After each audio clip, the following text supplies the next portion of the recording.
had a passion for drawing and building the Titanic. I would spend all day drawing Titanic. I also got a Titanic book dedicated to me in school. I even did a Titanic essay in my class. I also owned 2 or 3 plastic model Titanics before. When I went to the Lego store and saw the Titanic model on the display window, I immediately wanted to buy it.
These are the boilers that are powered by coal to power the Titanic's engines.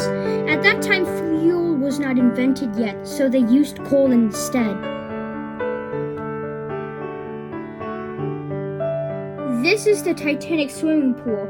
It was only 6 feet deep, and it was small but considered fancy at the time since it was only the second ship to have a swimming pool.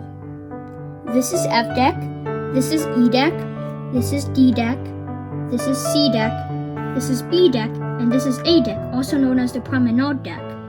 Here is the upper level, or the top deck. They put lifeboats here, and here is where the funnels are found.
so it took about half the space of the Titanic. This is E deck, this is D deck, this is C deck, this is B deck, and this is A deck. Also the promenade deck. And up here are the lifeboats, where you keep the lifeboats and where all the funnels are. These are the two engines that power the main propellers on the Titanic. There is actually a third engine down there for the turbine engine, but it's so deep inside the build that you cannot turn it out. This is E deck, this is D deck, this is C deck, this is B deck, and this is A deck. And cool fact about this, these are the two combustion engines on the Titanic. There is a third one at the back of the Titanic, but you cannot turn it because it's too deep inside.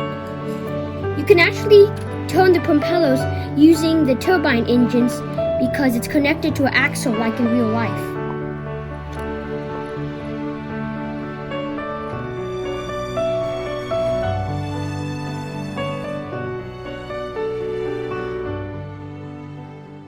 Okay, this is the last piece to completing this 9,090 piece Lego set.